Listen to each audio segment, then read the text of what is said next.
Welcome to the day 3 of Excel Automation Bootcamp. Today we'll see the smart notification system using the message boxes. So let's get started. Okay, so first the agenda of the day. First we'll have a quick recap of what we did yesterday. Then we'll see the syntax of the message boxes. Then we'll see how on activation of worksheet and workbook we can define certain events. Then we'll see the activation on value change. Then we'll see the OK and cancel type of message boxes. And finally go to today's actions. Okay, so moving on to the first topic, which is the recap. So yesterday we created buttons, which were the FormX and ActiveX controls. Then we also tried to use image as buttons, and then we created our own tabs, defined groups, and elements inside that, and also the quick access icons, right? So moving on to today's topics, the first topic is syntax of the message box. We had a short glimpse inside the message box, yesterday.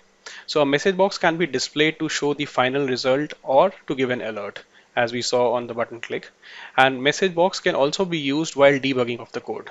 So for example, you are writing a code, and you want to see where or what till what point your code has reached. So till that point, you could, define a message box. And if the message box is executed, then you know that the code is fine till that point, or the code has reached till that point. So that is the practical application of a message box, right? The syntax is MSGBOX, and you open a bracket, and if it's a string, then you define the string in double quotes, right? So that's the syntax for the message box. Or what you could do is you could define also a variable. So MSGBOX variable, right? So what we'll do is we'll test the message box on a button click again in detail and see both the examples, right? So I'll go to the practice sheet, and here I'll go now to the developer tab and go to the insert menu. Here I'll take this ActiveX control and define a button. So that's my button here, right? And then I'll right click and go to the view code, which opens up like this, right? Now first what I'll do is I will define a text. So I'll write MSGBOX, and here let's say test message box. Okay, so this is the text that will come. So here you see this is the syntax, and I start the bracket, and since it's a string or a static value, then I put that in the double quotes. Okay, so I save this, and then when I go back to the sheet, so first I have to go out of the design mode, and here if I click the button now, you see the test message box is appearing. So on the top we see Microsoft Excel test message box on only a button which says OK, right? So that was the first thing. Now let's try to do something different. Again, click on the design mode, then go to the command button and go to the view code. Now here what I'll do is I will define a variable. So for example, the variable can be defined using, let's say, dim v. So that's my variable. Okay, and I assign a value to v. So for example, the value is 100, right? So what I can do here is now instead of defining or showing the string, I can remove this and I can say message box v, right? So whatever is the value of v, so that's a variable, okay, that will be displayed in the message box. And here you see I have not used double quotes since it's a variable, right? So I'll save this, and then I come here, come out of the design mode, and then I click the button, you see I get the value 100. So that is the way you could define a string or a variable for a message box, right? So let's go back now to our presentation and see the next thing. So here we saw the message box string and message box from a variable. Okay, so the next topic is activation on worksheet and workbook events. So in Excel, you could also define certain macros like which are on the worksheet events, such as the activate event, the deactivate event, the change event, selection change, before double click, and many more, right? So this will appear like a drop down here. Similarly, there could be many workbook events like activate, deactivate, open, before close, before saving, before print, or new sheet. So there's also a complete list of it.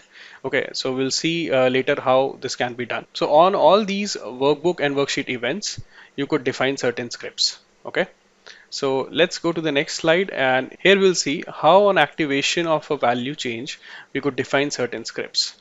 So some things before we do that, this is the syntax to read certain values from certain cells in Excel, right? So if there is a variable x and we say that x equals to cells 3 comma 3 dot value, it means the value of the cells 3 comma 3 will go into x. So that's the read command. And if you have to write certain things, then we'll say cells 3 comma 3 dot value equals to x. So it will take the value of x and put it in the cells 3 comma 3, right? So that is the way of reading and writing into the cells. Okay, so now we'll see also the if condition syntax. So the syntax is if condition, and then we write then we have a set of statements and we do the end if here, right? If we have multiple ifs, or we want to also specify the else if condition, so we write else if, then we define the conditions, then and then the else if statements, like that. And in the end we could write else and the else statements. So that's the way if statements works, right? So we'll see now a practical example how to read and write the values, how to use this if syntax, and then how to use the activation on value change. So let's go to the practice sheet here. Okay, so now we are on the practice sheet and I have highlighted this cell which is 10 comma 10, right? Now I put in a value here, for example, let's say 50. So it says the value is greater than 10 and I click OK. So that's the message box alert.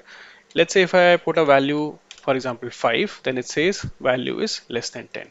So I'm doing nothing, but on just changing the value of this cell, I get those alerts, right? And these alerts have been defined in the background in the VBA. So let's go inside the VBA editor and see how this could be defined using what we have learned so far. Okay, so we'll go to the Visual Basic, and this is the routine, which is causing that message to pop up, right? So let's first understand how this works. So this subroutine is defined on the worksheet change event. So if you see here on the top, we have two options. So worksheet and command button. Okay, so the command button is this one. So this one is the worksheet one. So it's on the worksheet, and here we have different events. So change, before click, activate, deactivate, there are a lot of options. So here the event is defined on the worksheet change event. So on the top you have to make these selections, and here let's try to understand what we are trying to do. So we are reading the value of the cells 10 comma 10 into x. So x equals to cells 10 comma 10 dot value. So whatever value we put here, like inside these cells, is read into x. Now there is a condition which says if the value which is entered is less than 10, then give a message box that value is less than 10. And this is static value, since you see that it is inside these two double quotes, so it is a static value, right? And we end this statement. Then there is another if statement which says if x is greater than 10, then message box value is greater than 10. So simple, two conditions have been defined, one this one and this is the second one, right? Just by reading the value, and on reading the value it compares these conditions, and whichever condition satisfied, the corresponding message box is displayed. So that's the way you could define certain events using reading, or you could defining certain conditions and on different workbook and worksheet events, right? Okay, so let's go back, and now we will go back to the main presentation. Okay, so moving on to the next topic, which is OK and cancel. So till now we saw that the message box that comes, it comes with two options. First is that you could cross it from the corner, and the second one is with the OK button.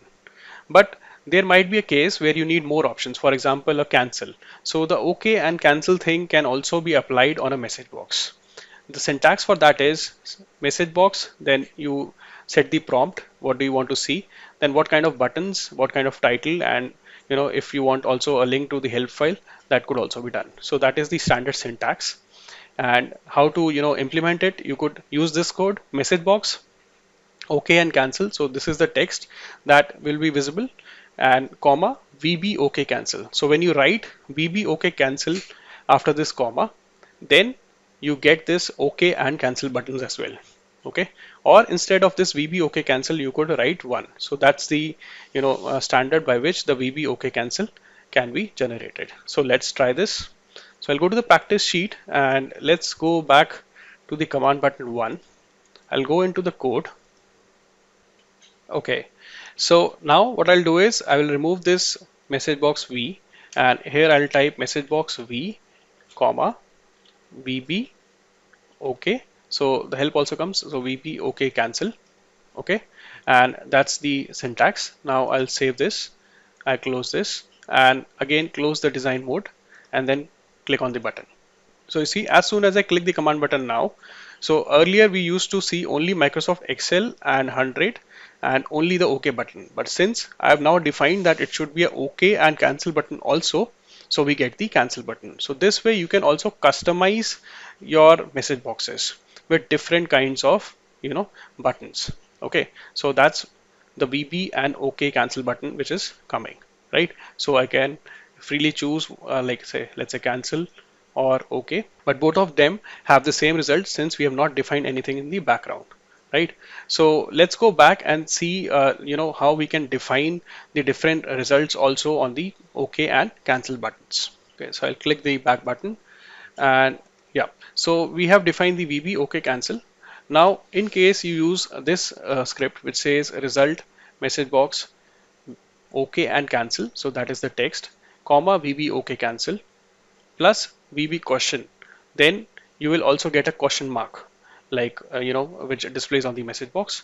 Also, if you write if result is VB OK, then message box you clicked OK, else use the message box you clicked cancel. So if you use this kind of a script, then you will get the different message boxes based on whether you have selected OK or cancel. So now let's go to the command button and try to use this kind of a script there. Okay, so I'll again go to the design mode, then the command button view code, and I've copied that code from there, and I'll just change this code here. Okay, I'll click on save and then go out of the design mode and then click on the command button 1. So now you see, because we added the VB question, so this question mark comes which asks us whether we want to go with OK or cancel, right? And this is the text that you could change as per your requirement. So if I click OK, then you'll say we'll get a message which says you clicked OK, right? Then again, if I click cancel, it says you clicked cancel. So that is the way you could customize your message boxes. You could have multiple message boxes, in Cascade, so that you can ask the user again different questions, and based on that you could ask another question or give the result, right? So that's the way it works. Let's go back. So then moving on to the next thing, which is today's actions. So create a message box, a normal one, then activate this message box on a value change. Okay, then try to customize the message box using VB, OK, and cancel functionality. And once you are done with all this, post smart notification done in the WhatsApp group. Thank you very much.